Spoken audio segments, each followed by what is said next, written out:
Assalamualaikum warahmatullahi wabarakatuh. Di sini kami akan membuat video mengenai ragam etnis dan budaya di Sumatera Utara.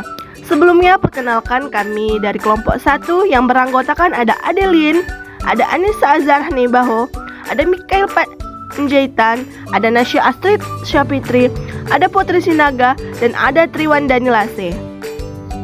Nah, secara geografis Sumatera Utara berada di sebelah barat Indonesia.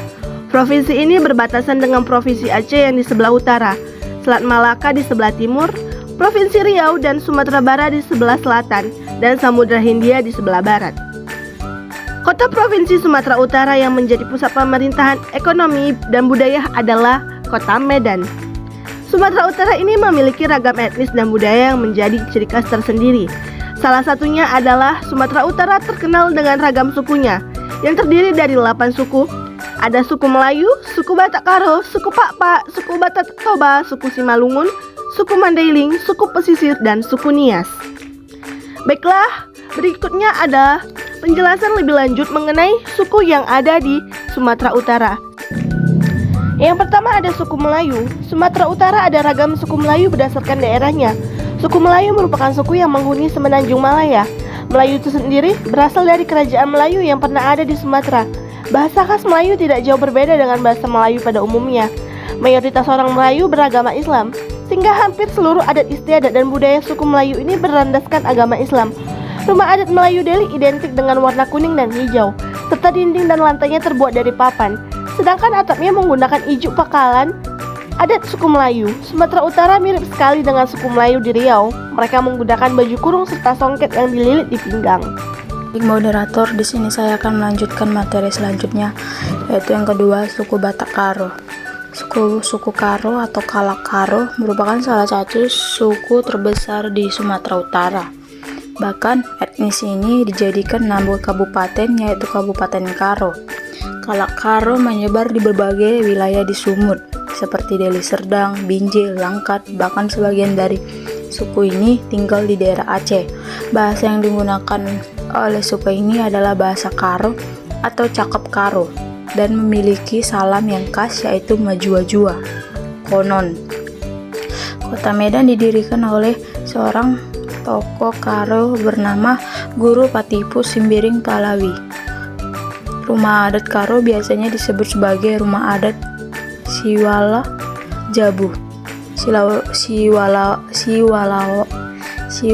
Jabu sendiri memiliki makna sebuah rumah yang dihuni oleh 8 keluarga. Pakaian adat Karo menggunakan kain yang berbentuk dari pintilan kapas atau yang disebut juga dengan iusgara. Slide selanjutnya yaitu yang ketiga, suku Pakpak. Masyarakat Pakpak diikat oleh struktur sosial yang dalam istilah setempat dengan sulang silima, yaitu sinina tertua, sinina penengah, sinina terbungsu, beruk, dan puang. Kelima unsur ini sangat berperang dalam proses pengambilan keputusan dalam berbagai aspek kehidupan, terutama dalam sistem kekerabatan, upacara adat, maupun dalam konteks komunitas lobung atau kuta. Rumah adat Pakpak disebut jero. Suku ini mempunyai pakaian adat, yaitu kain oles. Kain oles ini merupakan kain tenun khas suku Pakpak. Selanjutnya slide keempat, suku Batak Toba. Etnis Batak Toba meliputi Kabupaten Samosir, Kabupaten Toba, Kabupaten Humba Hasudutan, Kabupaten Tapanuli Utara, dan Kabupaten Tapanuli Tengah. Batak Toba adalah suatu kesatuan kultural. Batak Toba sebagai kesatuan kultural pasti dapat menyebar ke berbagai penjuru melintasi batas-batas geografis asal leluhurnya. Si Raja Batak yakni wilayah Toba yang secara spesifik adalah Desa Cianjur, mula-mula terletak di lereng Gunung Pusubuyut, kira-kira 40 menit berkendara dari Panguburan, ibu kota Kabupaten Samosir sekarang. Rumah adat suku ini disebut rumah adat Bolon. Pakaian adat Toba merupakan kain tenun atau yang lebih dikenal dengan ulos. Selanjutnya yang kelima, suku Simalungun. Suku Batak Simalungun masih sangat kental dengan adat istiadat. Pada masyarakat Simalungun, tari disebut dengan tortor, di mana tortor ini mempunyai peranan penting dalam aktivitas kehidupan masyarakat yang berkaitan dengan kehidupan spiritual dan sosial kemasyarakatannya. Pakaian adat Simalungun juga mengenakan ulos, namun mereka biasanya menyebutnya dengan nama hio.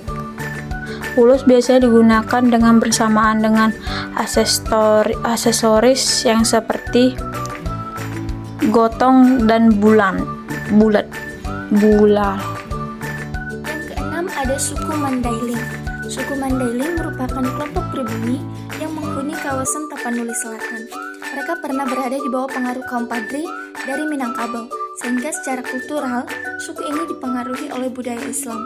Masyarakat Mandailing adalah patrilineal, yaitu mengikuti nasab keturunan ayah. Karena itu, hanya laki-laki saja bisa menyambung marga orang tuanya. Yang ketujuh, suku pesisir. Suku pesisir merupakan etnis yang tersebar di pesisir barat Sumatera Utara. Bahasa yang digunakan oleh kelompok masyarakat pesisir merupakan salah satu dialek dari bahasa Minangkabau, tempat beberapa kosakata yang diambil dari bahasa Batak dan bahasa Aceh. Yang kedelapan ada suku Nias. Suku Nias berasal dari Pulau Nias dan termasuk suku tertua di Sumatera Utara. Masyarakat Nias menyebut dirinya sebagai Ononiha atau anak manusia. Suku Nias mengenal sistem tingkatan, yang mana tingkatan kasta tertinggi adalah Balugo. Bahasa Nias adalah bahasa yang dituturkan oleh orang Nias. Umumnya bahasa Nias dianggap memiliki 3 dialek. Dialek utara dituturkan di daerah Gunung Sitoli, Alasa, dan Lahewa. Pakaian adat wanita Nias biasanya terdiri dari selembar kain yang terbuat dari kulit kayu atau belacu hitam. Sedangkan laki-laki Nias biasanya menggunakan kelabu atau kalung kuningan sebagai penghias. Nah, alat musik dan tarian. Ada beberapa alat musik tradisional Sumatera Utara, seperti gongdrang yang berasal dari Simalungun yang berarti gendang. Yang kedua ada sarune bolon atau alat musik tradisional asal Tapanuli yang terbuat dari kayu. Yang ketiga ada taganyang yang berasal dari Batak Toba. Yang keempat ada tindang sinaganaki yang berasal dari khas Batak Karo. Dan ada beberapa tarian tradisional Sumatera Utara, seperti tarian tortor yang berasal dari Batak Toba, tarian serampang 12 yang berasal dari suku Melayu Deli, tarian Fatail yang berasal dari Nias, dan yang keempat ada tari pisau surit yang berasal dari suku Karo. Nah, semua etnis memiliki nilai budaya masing-masing dan juga memiliki bahasa daerah masing-masing. Walaupun begitu banyak etnis budaya di Sumatera Utara, tidak membuat perbedaan antar etnis dalam bermasyarakat. Karena tiap etnis dapat berbaur satu sama lain dengan memupuk kebersamaan yang baik. Kalau dilihat dari berbagai daerah, bahwa hanya Sumatera Utara yang memiliki penduduk dengan berbagai etnis yang berbeda, dan ini tentunya sangat memiliki nilai positif terhadap daerah Sumatera Utara. Sekian video yang dapat kami tampilkan, semoga dapat bermanfaat bagi para pendengar. Terima kasih dan sampai jumpa.